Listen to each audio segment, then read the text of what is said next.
Oi, Eurípides, tudo bem? Boa noite, meu amigo. Tudo bem, e você? Tudo jóia. Tá me ouvindo bem? Tô ouvindo bem, tá ótimo. Ah, Eu que bom. vou, eu vou te apresentar para meus seguidores, depois a gente é todo ouvidos. Beleza. É, o Marcelo, ele tem um canal no YouTube, tem mais de 363 mil seguidores aí, Proctologia Sem Tabus. Então, me espelho muito no que ele faz aí, para trazer para vocês coisas aqui da nossa especialidade no Papo de Reto. Ele é membro da Sociedade Mineira de Coloprocto e atua já há alguns anos aí na especialidade. Então fala para a gente, Marcelo, sua trajetória, sua formação, o pessoal já te conhece, mas te conhecer um pouquinho mais. Beleza. Então, eu formei em 2006 pela UFMG. Na época ainda não sabia o que eu queria fazer, não. Fiquei em dúvida entre várias especialidades. Até depois a gente vai conversar um pouquinho aí sobre livros, né? Um livro que me influenciou. Eu vou falar aí depois para vocês. E aí eu resolvi fazer a especialidade de cirurgia. E a cirurgia, a gente entra em muitas especialidades, subespecialidades, né? Gostava muito de cirurgia pediátrica, ainda bem que eu não fiz, porque depois que a gente tem filho, a gente fica meio desesperado, né? Quando tem essa parte de cirurgia pediátrica. E aí, no final, eu acabei optando pela coloproctologia. Eu tenho um irmão também que é coloproctologista. Até hoje ele é o presidente da Sociedade Mineira de Coloproctologia. E eu acabei fazendo residência no Hospital Felício Roxo, que é uma residência assim muito boa, muito puxada, uma carga horária enorme, né? A gente chega escuro e sai escuro, né? Do dia, né? E tem uma rotina muito puxada. Depois disso, eu comecei a trabalhar em várias. A gente sai da residência, né? Cru ainda, dando muito plantão, trabalhando muito, e acabei aprofundando mais na área da coloproctologia. Trabalhei pelo SUS, eu trabalhava no PAN aqui em Belo Horizonte, né, aqui no Centro de Referência Secundária, e foi muito interessante porque a gente atende muitos pacientes, né, e muitas pessoas, às vezes, em situações muito carentes, que não têm acesso, né. Agora, tem sempre aquele problema do SUS, né, que é uma demanda excessiva, uma correria pelo atendimento, e isso não estava de acordo com o que eu queria, né? Então, eu acabei saindo do SUS por isso, porque eu achava que era muito corrido para atender o paciente, não dava para dar aquela atenção que o paciente merece, né? E aí, com o tempo, eu comecei com essa história do canal, foi uma coisa assim meio que de supetão, os primeiros vídeos. Quem vê o vídeo hoje, né, acha que é fácil gravar, né? Mas não sabe que o primeiro vídeo a gente demora 20 gravações para sair alguma coisa que a gente tem coragem de postar. Até tá, né, tá no ar ainda os primeiros vídeos lá para quem tiver curiosidade. E aí o canal foi crescendo, eu acho que muita gente se interessou até pelo fato de, assim, eu falar desses assuntos, né, sem esse tabu, porque realmente é um tabu, né? E muita gente fala assim, você aborda isso com uma leveza. Eu acho que a gente tem que ter isso, porque senão isso nunca vai mudar, né? As pessoas nunca vão falar abertamente sobre esses problemas que todo mundo pode ter, né? E Verdade. aí, basicamente foi isso, essa trajetória para chegar nisso. Excelente. Hoje, além de Belo Horizonte, você tem um período de atendimento em São Paulo também, né? Sim, eu atendo em São Paulo. Atualmente eu estou atendendo semanalmente lá. Excelente. Então vamos lá, vou aproveitar, abusar um pouquinho aí da sua experiência nessa área que eu também amo, né, que é a proctologia.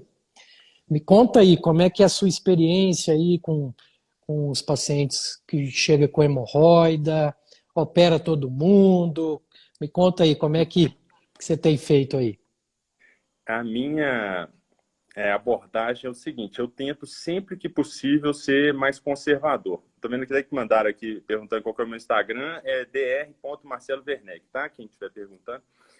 Eu tento sempre ser mais conservador. Eu acho que a gente não deve ir direto para a cirurgia. Eu sempre tento dar opção e tal. É claro que a gente sabe aquele tipo de paciente que, assim, inevitavelmente vai para a cirurgia, né? Mas eu tento sempre que possível ser mais conservador.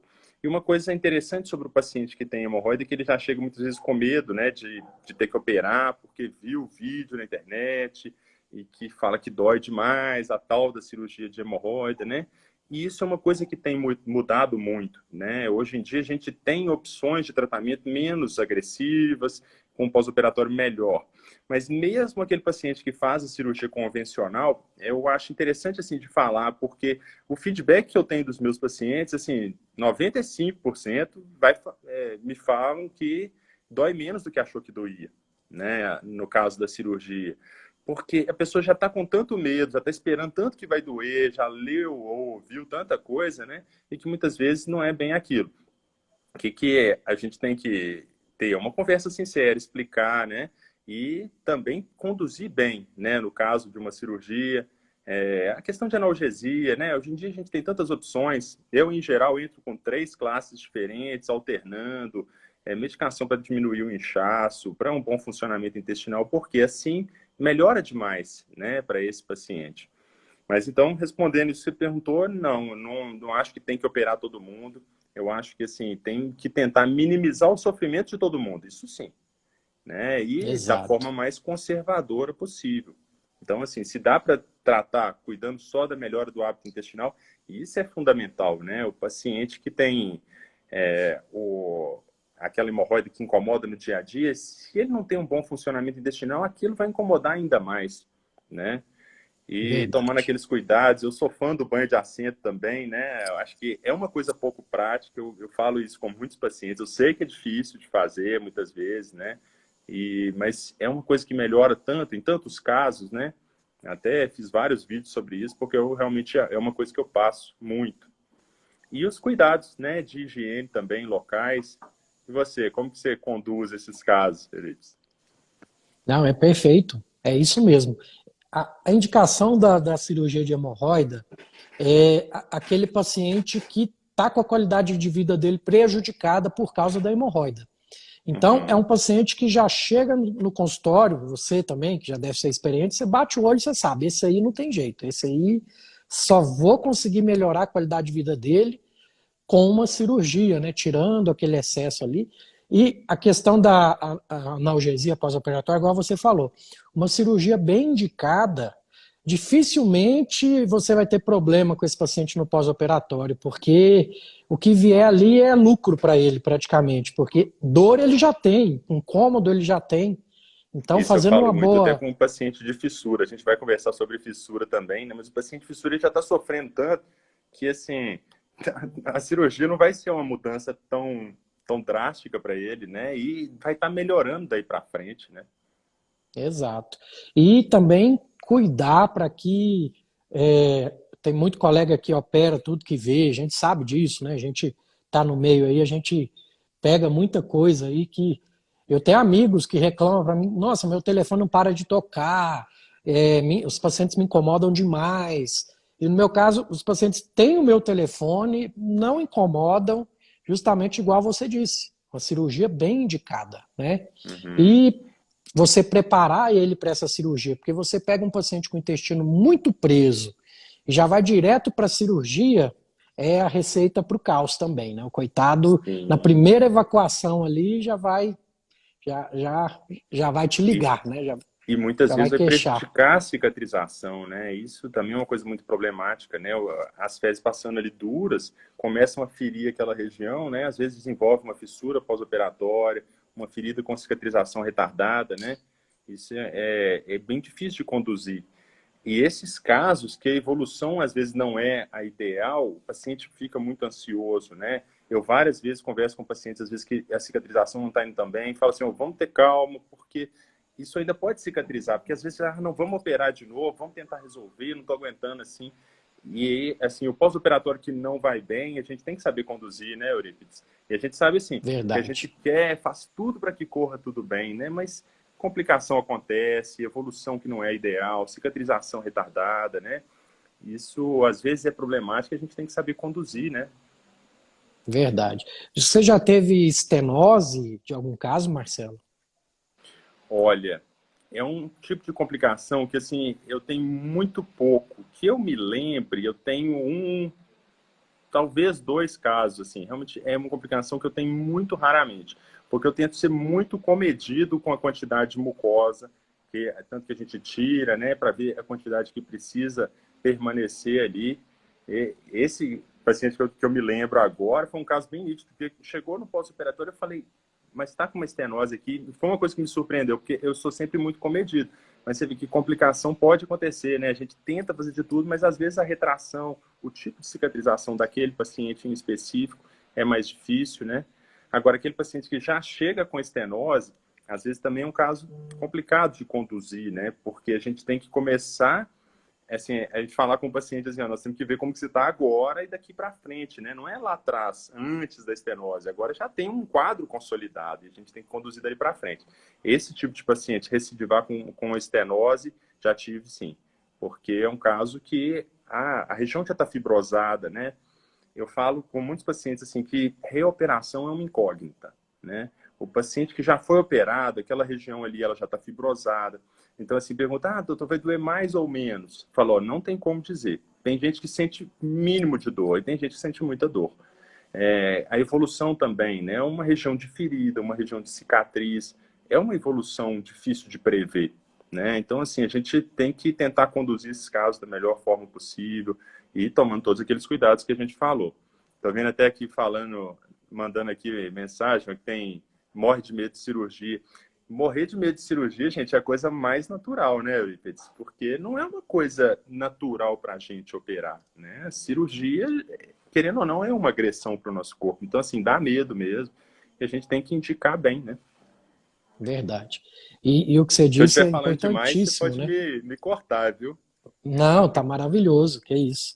E cicatrização realmente é algo que é uma incógnita, né? Às vezes teve aquele que tiramos muito pouca coisa e dá uma complicaçãozinha, dá uma fissurinha, pode dar um sangramento maior pós-operatório.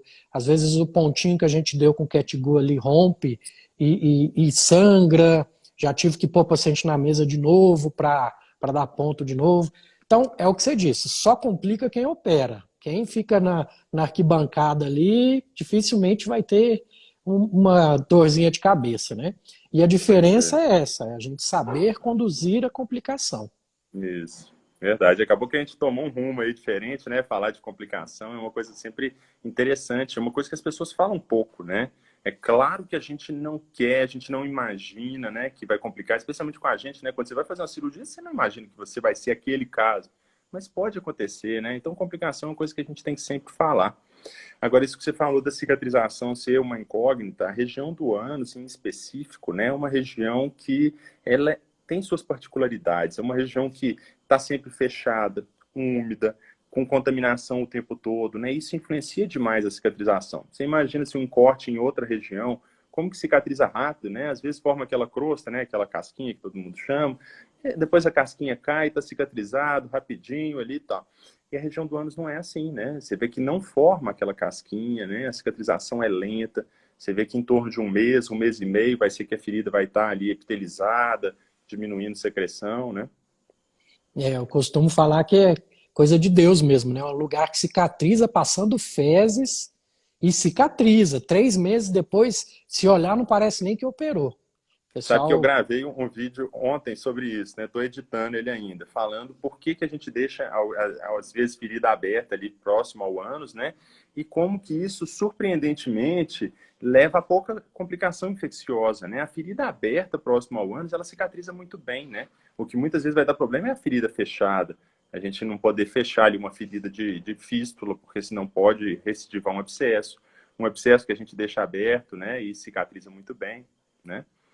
Perguntando aqui verdade. se fístula pode virar hemorroida, são duas coisas diferentes, viu, Silvana? Bem diferentes. Já já a gente vai falar também da Beleza, vamos lá. fístula.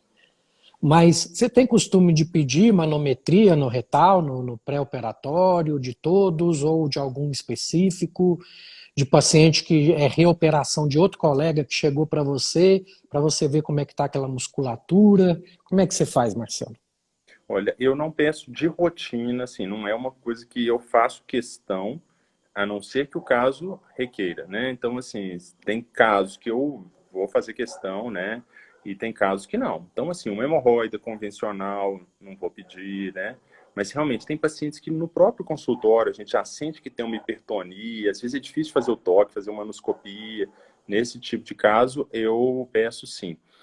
Para fístula, aí já tem uma chance maior, porque pode ter algum grau de lesão muscular, né? Então, assim, isso vai fazer diferença para a gente. Mas a manometria não é uma coisa que eu peço sempre, tá? Eu vou de acordo com o caso mesmo. Perfeito. Ou no paciente muito hipotônico, até para ter uma noção, né? Se precisa de fazer algum tipo de... Até fisioterapia, às vezes, né? Para melhorar essa... O biofeedback no retal. Pois é. Então, bora lá. E o pessoal acha que nosso consultório, Marcelo, é cheio de hemorroida. Mas essa segunda patologia que a gente vai conversar aqui, eu acho que, não sei a sua estatística, mas enche mais o consultório do que a hemorroida, não? A fissura. Pois é, né? Então, assim, a hemorroida leva à fama, né? Mas a fissura muitas vezes vai doer mais, né? Então, assim, todo mundo já chega pensando que tá com hemorroida, né?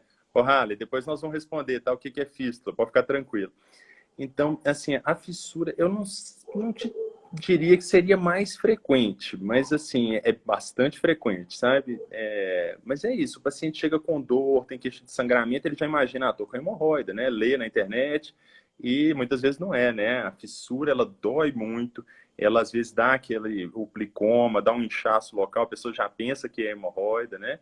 E não é, né? E a fissura é um quadro benigno que incomoda demais, né?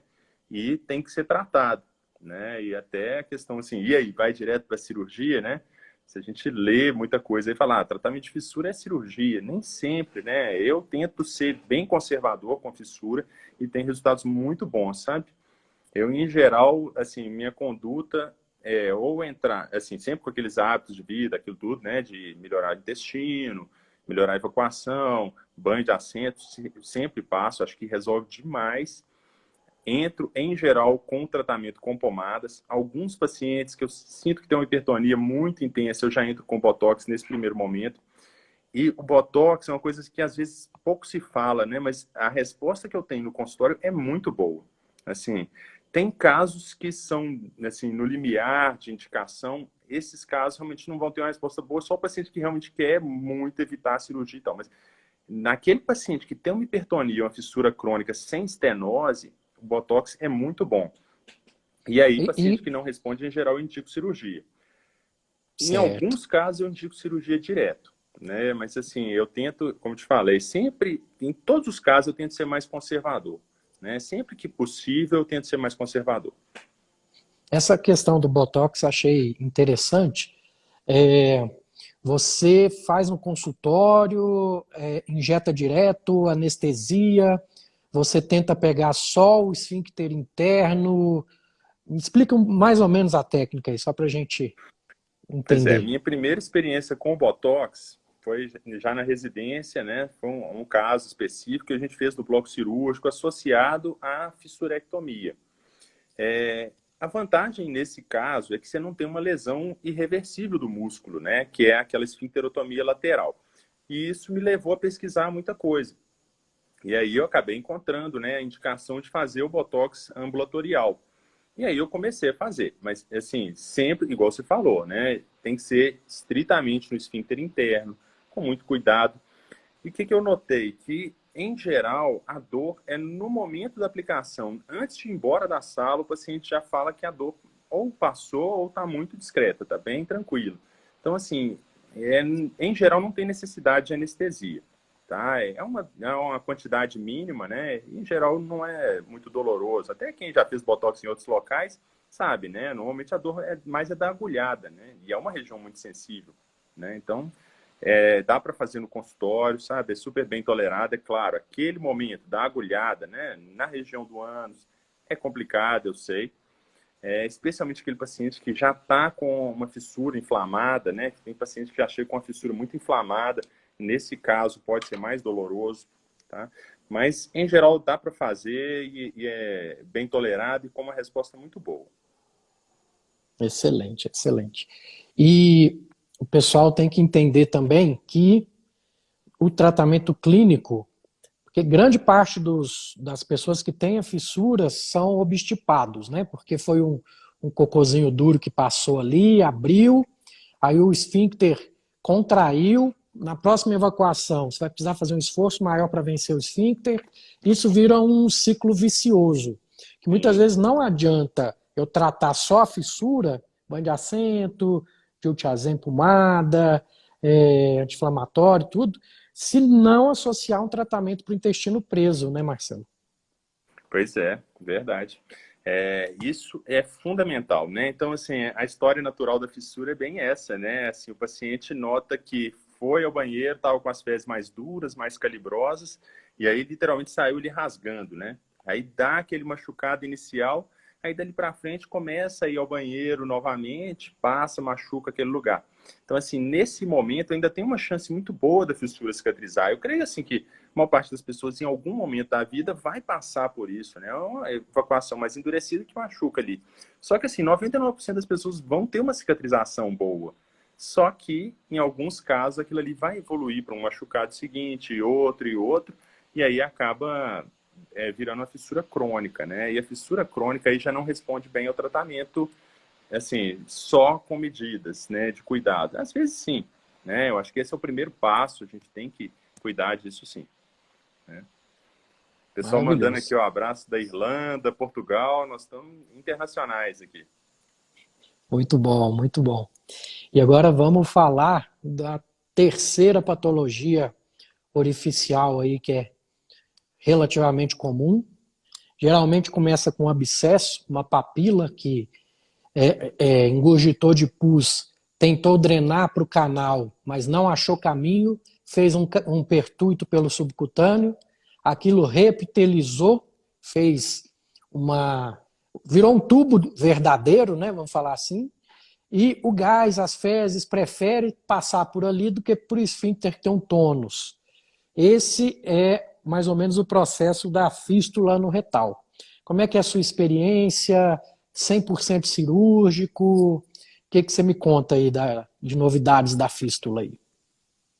Pois é, a fístula é um quadro aí que já, na grande maioria das vezes, vai ser cirúrgico mesmo, né? Assim, é claro que a gente tem que avaliar situações muito específicas, né? Mas aquela fístula que tem essa evolução, né, do abscesso, o tratamento vai ser cirúrgico. Agora, uma questão, acho que diferencia a fístula desses outros problemas todos que a gente falou, né? É que a fístula aí, assim, por exemplo, a hemorroida tem uma cicatrização muito boa, né? A fissura também. Já a fístula, aí ela já tem uma tendência a recidivar em alguns casos, né? Especialmente as fístulas mais complexas. Então a gente tem que estudar muito bem, né, a anatomia local, por onde a fístula passa, a complexidade dela, né? Então, isso tudo influencia o tratamento, né? Eu, em geral, tento, assim, indicar a cirurgia, lógico, né? Mas assim, tentando pensar também na forma de preservar ao máximo. Eu tento fazer fistulotomia, que é quando a gente realmente abre a fístula ali, só naqueles casos realmente muito baixos, eu tento preservar o máximo de musculatura. Eu gosto muito de técnicas menos invasivas para isso também, né? E indico o lift, o retalho, né? Que muitas pessoas têm medo, até pelo nome, né? Você fala retalho, a pessoa já assusta, né?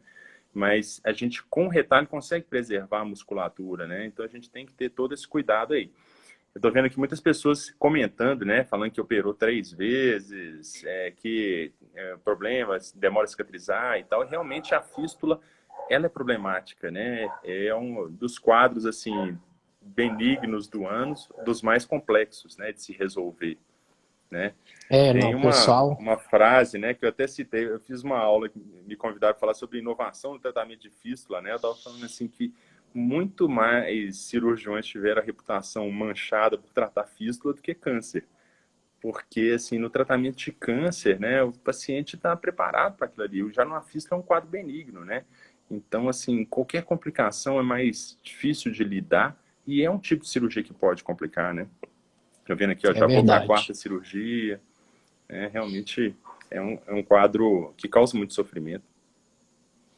Não, isso é verdade. O que acaba acontecendo muito é que os colegas até fogem, né, um pouquinho dessa cirurgia e graças a Deus eu tenho experiência grande por causa disso, que tem um sócio meu que não gosta de operar muito, ele manda tudo para mim.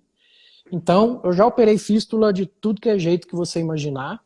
Eu gosto muito do sedenho, de usar o sedenho nesses casos mais complexos, né? Eu uso o cantinho da luva mesmo, como um sedenho. Eu puxo e passo um ponto ali, funciona bem como sedenho. E, e realmente, tem outros colegas que operam sem estudar o trajeto da fístula. Então, isso é uma chance maior de dar problemas. Eu sempre peço uma ressonância de pelve, que ele me mostra se é interesfincteriano, transesfincteriano. São informações ali que, quando o paciente senta na minha frente com esses exames, eu já vou falar, ó, vai ter que pegar um pouco de músculo que não era para pegar, por ser transesfincteriano. Então, é uma patologiazinha mais enjoada mesmo, né, Marcelo? Uhum, verdade. Tem toda uma complexidade no tratamento envolvido, né? E todo um preparo também, né? Preparar a pessoa para a possibilidade de voltar, né? É interessante falar isso. Às vezes uma fístula simples, né? Pode voltar, assim, e não tem nada pior do que você dar a notícia de que a cirurgia não resolveu, né? Verdade, verdade. E entra naquilo que a gente falou, né? Só complica quem opera. Então, a gente tem vamos falar, o índice normal de complicações de pessoas que operam muito. Então, e sabemos resolver as complicações, graças a Deus, né? Você ainda faz muita colonoscopia? Você está mais clinicando? Opera bastante? Como é que é a sua rotina, Marcelo? Olha, eu faço colonoscopia.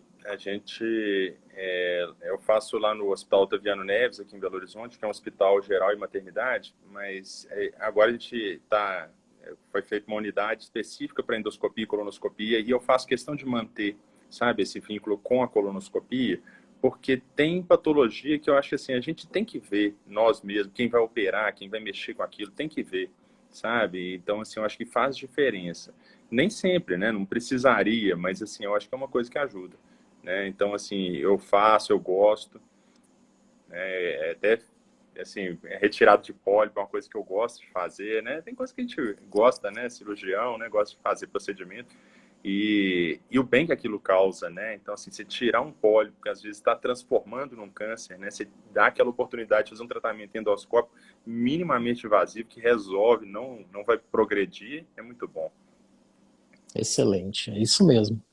E eu ainda faço colonoscopia no entorno aqui de Brasília, numa cidade que é mais humilde, a população, tudo, e eu pego muito mais câncer nesse lugar, porque às vezes a pessoa não tem acesso a uma colonoscopia, tudo. Já pus alguns vídeos, né, mostrando para a pessoa e alertando mesmo, porque o intuito da minha página nasceu com o intuito de é, é, divulgar a prevenção do câncer coloretal, né, e acabou Uhum, abrindo o leque, tudo. Eu acabei entrando na medicina integrativa e abre um outro leque. uhum. Então, você faz muito diagnóstico de câncer, porque assim, na rede particular já é o contrário, é mais pólipo. Lá é mais câncer. Eu diria que eu faço até pouco, sabe, Euripides? Eu acabei focando mais na parte de doenças orificiais, sabe? É uma área que eu tenho mais interesse. Então, assim, em termos de câncer, até que a minha casuística é pequena. Eu faço diagnóstico, né, eventualmente, mas realmente não é a parte que eu sou mais focado, né, dessas cirurgias de grande porte. Então, por isso. Mas, assim, de vez em quando a gente faz, né? Certo. Maravilha. Antes de ir para os finalmente, vou dar uma olhadinha nas perguntinhas aqui. O pessoal Claro, vamos lá. Teve quer muita pergunta aí, aproveitar viu? para tirar algumas dúvidas. Deixa eu pôr desde o comecinho aqui para ninguém ficar de fora. Até tinham perguntado o que era fístula, né? Acho que você respondeu muito bem, né? Perguntando, ó, a Silvânia falando que se fístula crônica pode evoluir para câncer. Mas, Silvânia, a fístula, a princípio, não tem essa evolução natural para câncer, né? Agora, pacientes que têm uma fístula inflamada durante, às vezes, décadas ali, né? E pode predispor ao desenvolvimento, né? Especialmente um tipo de câncer que já não é muito aquele câncer de intestino, mas, assim, poderia evoluir, mas não é uma evolução natural, tá? Isso aí seria uma situação muito de exceção. São os casos anedóticos da literatura, né? É bem de exceção. Verdade. E o pessoal tem que entender também que aqueles pacientes que formam muitas fístulas, a gente tem que estudar a doença inflamatória intestinal, né, que é mais comum no Exatamente. Crohn. É. Deixa eu ver mais, que eu tô lá em cima.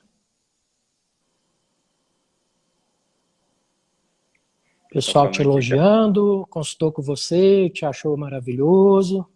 Ah, que bom. Não sei o que tenho, quando como pimenta começa a arder e doer e não tenho coragem de fazer um exame de colonoscopia. O que que você fala Às para vezes nem Simone, precisa, né, Marcelo? Eurípides? Porque se É, a pessoa tem um sintoma anorretal, a colonoscopia nem vai ser o melhor exame para avaliar isso. Mas o que tem que fazer é procurar atendimento, né? Para olhar o que está causando isso aí. Se é uma fissura, uma hemorroide. isso. Isso é uma dúvida legal também, o pessoal entender que vivem me perguntando isso. Você atende proctologia por teleatendimento? Eu falei, gente, não tem como, eu preciso te examinar. Proctologia, só se for para um retorno, para mostrar um exame de colonoscopia. Então, eu atendo por teleatendimento? Sim, mas eu atendo modulação intestinal, que é uma cerejinha do bolo aí para nutracêuticos, para síndrome do intestino irritável, mas a proctologia em si a gente ainda não consegue examinar à distância, né, Marcelo? É, tem essa limitação. Eu até faço alguns atendimentos online, muitas vezes até consultorias, sabe, sobre assim, essa questão de saúde intestinal. Eu acho que isso aí é excelente. Agora, realmente, essa parte de substitua, né? Que uma palpação, mas por outro lado também, o que eu vejo? Que muita gente não tem acesso nem àquela primeira conversa, o primeiro atendimento, nem para saber se é uma coisa preocupante ou não. Nessa situação, eu acho que é um atendimento válido, sabe?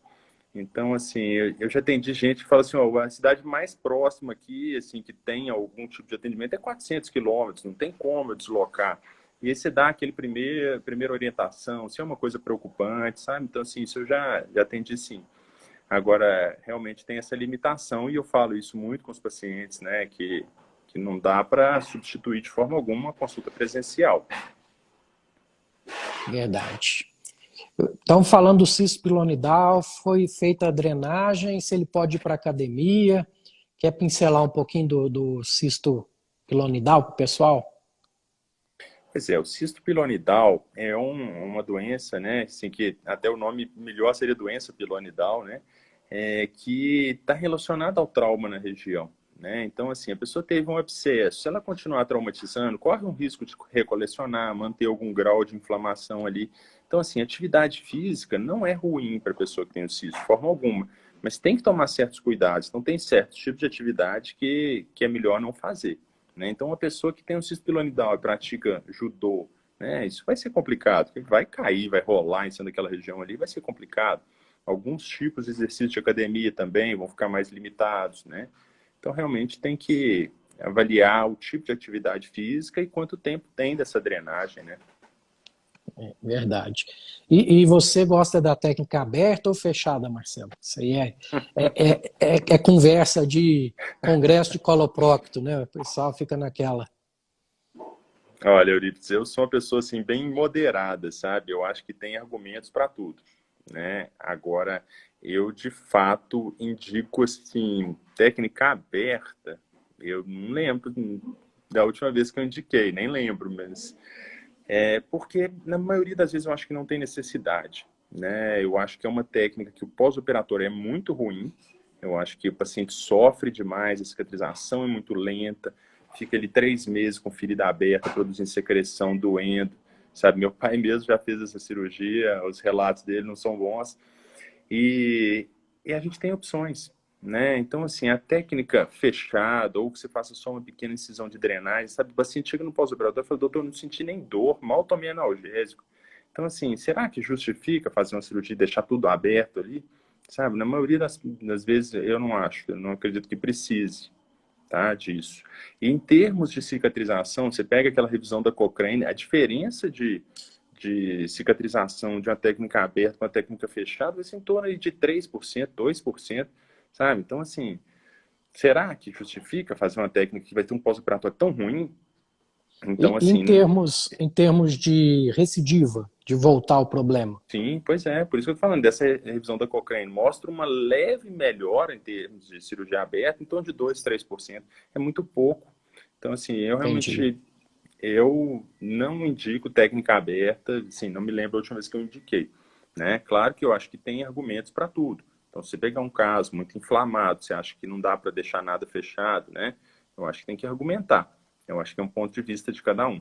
Eu acho que na maioria das vezes dá para a gente ou fechar a maior parte da ferida ou nem abrir a maior parte da ferida ali, mas tudo depende do tipo de cisto, né? Então, assim, acho que cada um vai ter seu argumento, acho que é tudo válido, tá? De forma alguma, estou dizendo que o tratamento é errado, hein, gente? Não estou dizendo que fazer a técnica aberta está errado de forma alguma. Eu só acho que na maioria das vezes a gente tem uma opção sendo com um resultado muito aceitável e com pouca dor, com pós-operatório muito bom. Eu tenho, nós temos um colega de São Paulo, se não me engano, chama Rodrigo. Ele faz com laser, usa o laser ali no trajeto, tudo. Ainda vou chamar ele aqui para explicar essa técnica. Você conhece? Você já viu? Olha, quando eu fiz essa atualização no tratamento de fístula, eu fiz de cisto piramidal também. O laser eu nunca usei, né? Para tratamento de fístula, de cisto, nunca usei. Então, assim, é uma técnica, tem resultados bons, né? Eu acho, assim, que é uma forma de energia, vai mudar pouco em termos do pós-operatório. Por exemplo, se você fizer uma cirurgia por vídeo, o resultado com o laser é praticamente o mesmo, né? E aí eu acho que tem argumentos a favor do vídeo, sim, né? Naquela doença muito extensa, eu acho que o vídeo faz toda a diferença para explorar aquela loja ali. Então, assim, eu acho que tem que saber indicar bem, né? Certo, Mas realmente o excelente. laser eu nunca fiz, para assisto não. Então, vamos lá. Acho que tiramos algumas dúvidas. Tem algumas dúvidas que eu li que não está relacionada aos temas que escolhemos. Vamos lá, livros que mudaram sua vida. Pode ser da medicina, pode ser fora da medicina, o espaço é seu.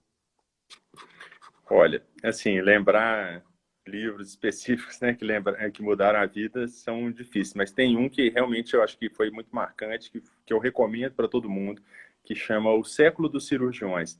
Esse livro é excelente, né? Assim, eu li ele numa sentada e realmente é muito bom. Conta do início da anestesia, né, dos primeiros testes e tal, até falando que a anestesia mesmo foi redescoberta, né, como muitas redescobertas na medicina. Uma pessoa descobre, aí não é divulgado e depois é redescoberto. Então é um livro muito interessante que eu acho que todo mundo deveria ler, que vai entender um pouco da evolução, né, da questão da descoberta dos germes, a diferença que fez, até luva cirúrgica, né, não se usava luva, não tinha antibiótico, não tinha anestesia, né? Então, assim, é um livro que eu acho que vale a pena todo mundo ler, sabe? Excelente, Vale a excelente. recomendação. Tá certo. É, vamos finalizar, mas antes disso, como que o pessoal te encontra? Seus projetos futuros? O espaço é seu. Olha, para me encontrar é super fácil, né? Acho que qualquer procura no Google hoje em dia a gente acha tudo, mas lá no YouTube, né, dr.marcelo Werneck, então é um canal direcionado a conteúdo de saúde intestinal, de proctologia, tem muita coisa lá. Tô liberando conteúdos variados também, né? Um vídeo agora semana que vem, forma de preparar os alimentos para manter nutrientes. Então, assim, eu gosto de explorar outros assuntos relacionados à saúde também. Aqui no Instagram, dr.marcelowerneck, aqui já é um perfil um pouco diferente, por isso que eu falo, tem que seguir nos dois lugares, porque aqui é uma coisa mais pessoal, põe foto minha família participa também, né? Tem meu site, drmarcelowerneck.com.br, também tem sempre coisa nova lá. E se quiser marcar consulta, todos os vídeos, tudo tem um contato lá, só mandar uma mensagem que a gente encontra. Maravilha. E continuar fazendo as postagens lá dos vídeos, né, que são Pois é. inspiradores, até para mim. Foi, eu Foi tô meio sumido das lives, tô vendo que tem muita gente falando a live já vai acabar, se vai ter outra e tal.